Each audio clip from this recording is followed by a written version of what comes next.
And with whom is my learned friend appearing?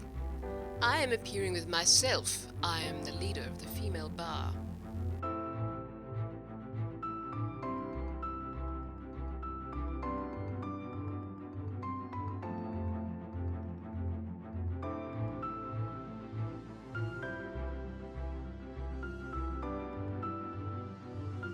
In the early 1990s, improved gender awareness was a topic of much discussion among the Australian legal sector and in the media. Men and women are stereotyped by being poured into an immutable mould to signify all manner of ideals as well as their antithesis.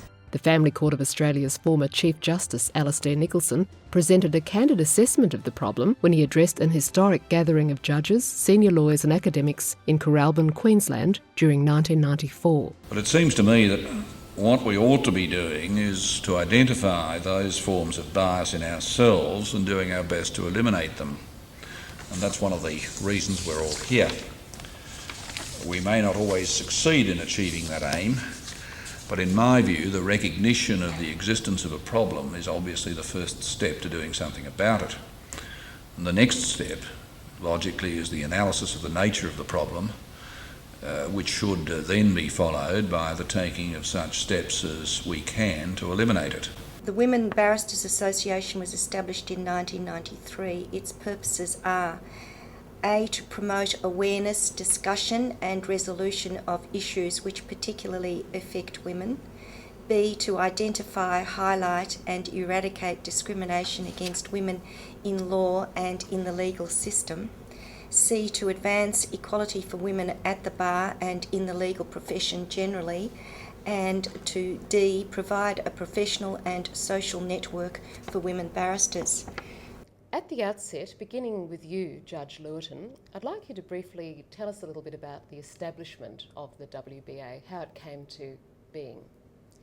We felt that at the time it was important for the women at the bar to have a voice, and we first met in the marriage room, which was off campus at the time, to determine whether we wanted to establish some sort of association. At the time, unfortunately, there was some criticism of our attempts to establish this association because it was perceived to be divisive, and so that we met with quite a lot of resistance. You say you met with resistance. Yes. Was it a great deal of resistance? Were there many people at the bar at the time? Was it more than half, for example? There were people who opposed the establishment, but we also had people who encouraged us and thought that we were doing a worthwhile thing. I suppose that the criticism that we encountered, I don't know if we can put a number on it, but it certainly made itself felt. Judge Cohen, you were quoted not long ago as saying that when leaflets were put up in the lifts announcing the Women Barristers Association and its formation, that they were graffitied, these forms that were put in the lifts, and torn down. Yes, there were some. The particular use of the marriage room, as Judge Lewerton has said, off campus, created, I suppose, an opening for those who wanted to belittle the idea, so that some of the graffiti was to the effect of bring a plate. Lots were pulled down, but that active sort of opposition really probably only lasted the first few months of meeting. Some of the senior members of the bar, not only men, were discouraging a lot of the younger women from being seen to join and support the organisation. Were they successful in discouraging the younger women? Not ultimately, but I think it probably has to have had some effect at the start, and for all I know still does. Felicity Hampel, you would be recalling at that time there was no equivalent organisation of the Women Barristers Association anywhere in Australia? That's right, yeah. Yes. So is that a factor that also interested you, the opportunity to make a mark when you were all moving for your first meetings? It did. I was doing a lot of advocacy teaching around Australia at the time, so I was visiting the bars of other states and conscious of the fact that often I was the only woman who was up there teaching, and that there were very few women who were coming to the workshops. But every time a woman came to a workshop, she'd come up and talk to me about what it was like to be at the bar, about the difficulties of isolation. And so I was conscious that this wasn't just a Victorian issue, and that if we started doing something in Victoria, there was likely to be a good ripple effect that would work in the other states. Which aspect of the statement of purpose interested you most and motivated you most when you first joined the WBA?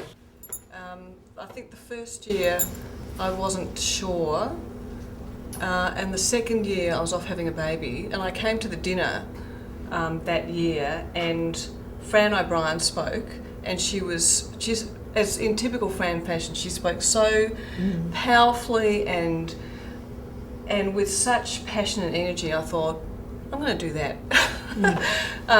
So up until then I hadn't been sure, and it was really Fran's passion and energy which convinced me that this was worth something worth being involved in. It was a wonderful opportunity to meet more women at the bar, because women are in the minority anyway, and we all get split up because we're all doing very different things. And so, you know, I mean, I knew all the crime women, but beyond that, I really didn't know a lot of other women.